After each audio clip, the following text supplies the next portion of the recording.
Hello, and thanks for coming back to the channel. Today we're going to be doing the basics of push-ups, and if you can't do a push-up at all right now, I guarantee by the end of this video there is something that you can do so you can work towards getting your first one if that's your goal, or just getting really strong with your own body at home or wherever you'd like to train. All you're going to need for this video is an elevated surface, a box, a bench, a chair, a table. Your bed is going to work really well, and this is something that you're going to want if push-ups on the floor are right now for you are a no-go. They're a little too difficult. So have something elevated. And then if we're working on a floor variation, you can have a mat or something on the ground for comfort, a carpet as well. And that's all you will be needing for today's video. So we're going to start with that elevated surface. So this is where I recommend everyone begin if they can't get a push-up, they don't have one yet. So we're going to start on the knees, and we're going to put the hands up on an elevated surface. I like to start elevated because my clients are able to get on the knees, because my clients are able to get much better form. So then when we're able to progress, we have really good form, and they seem to feel a lot easier as we progress through harder variations. So get the form right, and then push-ups will become a lot easier for you, because the one thing that I see everyone messing up in at the gym is just push-ups. Honestly, there's a lot of movements, but very few people actually do them with correct technique. So hands are going to come a little wider than shoulder width. I always tell my clients to slightly turn their fingers out, so we create a little extra rotation at the shoulders, which tends to make the bottom position feel a lot more comfortable. So fingers are going to turn out. I'm going to have you walk the knees back just a hair, especially if it might be a little too easy with them closed. So we're just going to walk them back so it feels like we can shift a little bit of weight onto your hands. And then knees are going to be hip width apart. You're going to think about tucking your hips under, so we're finding a nice hollow body shape.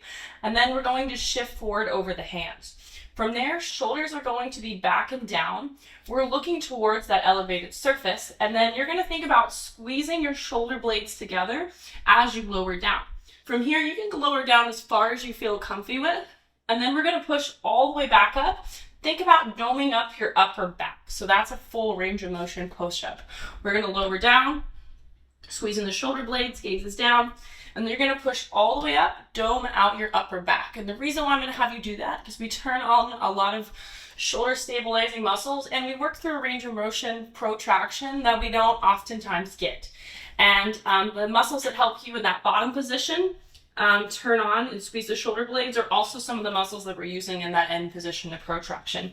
So at the bottom, we're squeezing the shoulder blades, and at the top, you're pushing away. And you're going to do somewhere between 12 to 20 of those. And what we're looking at as well is when you go down, you're thinking about pulling the elbows, wrapping them really nice and close to the body.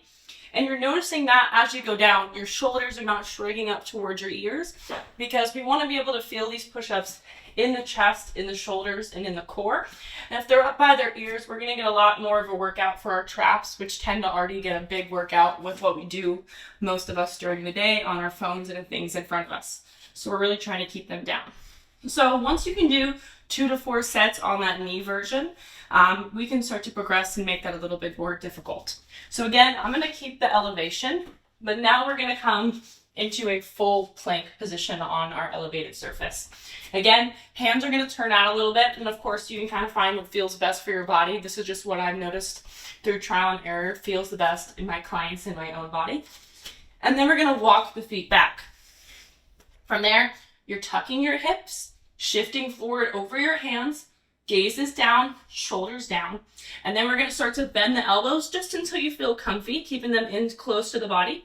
And then you're going to push all the way back up. Dome out your upper back. Good. So we're moving through from here, pushing away to here. And again, if this is challenging, we can make the surface higher, and then we can also go back to that knee push-up. If this is easy, you can make your surface lower towards the ground. 2 to 3 sets, 12 to 20 reps, we should do fairly easily with breaks in between. If this is, you need a next progression, that's when we're going to start to use the floor. Helped me get my first push-up pretty easily, and it is a lot more challenging than it looks. So we're going to get to hands and knees. So your hands are going to come underneath your shoulders. Same thing. I'm going to slightly turn my hands out, and then my knees are going to walk back so they're a little farther than underneath my hips. From there, I'm going to shift forward over to my hands, shoulders back, just like we have been doing. And then my aim is to get all the way down to the ground as I squeeze the elbows in. From here, I'm going to lift the hands, squeeze my shoulder blades together, back and down. And then I'm going to push my hands on the ground, keep that hollow body position with the hips tucked under, and push back up. So I'm going to show that again. We're going to lower all the way down, lift the hands, squeeze the back muscles back and down, and then keeping that hollow body position, tuck the pelvis, push all the way back up, nice and strong. This one is a little advanced, so we're adding in some scapular retraction at the bottom, a scapular lift off. So getting out of that bottom position might feel like a little bit tough at first. And again, we should be able to do 12 to 20 of these, keeping those shoulders back, making it all the way down to the ground. And then once you're ready and you've been working through some of these, then you can start thinking about taking it through a full knee push-up variation or a full push-up variation. Let's start with that knee push-up variation. Hands under shoulders, walk the knees back. How far you walk the knees back is going to determine how much load you're putting on your arms. So less is going to be in towards your hands. Definitely a lot more is going to be when you scoot them back. So that's how you modulate the intensity that you need here today. And we're just looking for an intensity that we can do, I would say higher reps for, especially if push-ups aren't in here and not something you do regularly. So between 12 to 20 with really good form. So it's really helpful to either watch yourself in the mirror or film yourself doing these, because again, this is a movement that most people get really wrong.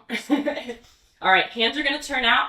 We're going to lower as far as you need to feel a nice big stretch in your triceps or your chest. And then at the bottom, I want you to think about screwing the hands out of the floor to come back out. So I'm at the bottom position. I'm thinking about bringing my thumbs away from me, using that torque at my wrist to help me out of the bottom position. So it's like I'm have two dinner plates and I'm swiveling them out. And that's going to get a lot of extra movement into through my shoulder blades. And that's going to help me get more power to get out of the bottom of the push-up. And again, same is going to apply if we're in a normal full push-up. So you're here, you tuck the hips under, shoulders down, we're going to lower down. And at that bottom position, I'm thinking about squeezing my dinner plates out to come out of the hole, swiveling them out. So we're here, and then we're going to push all the way up. If those to be more challenging, you're going to add height. So you're going to make yourself go down to a farther range of motion. So how we would do that is using something like yoga blocks, and we can do that exact same thing. We can shift forward over our hands, bend in our elbows, get a little extra range of motion, and then swivel your hands out of the bottom position to come up. Awesome. Out of all these variations, you should be able to find one that works best for your ability level in your body, and that can change depending on the day. So you're welcome to choose variations and change it up as you progress towards getting more push-ups or getting your first one. Thanks for watching, and subscribe for more.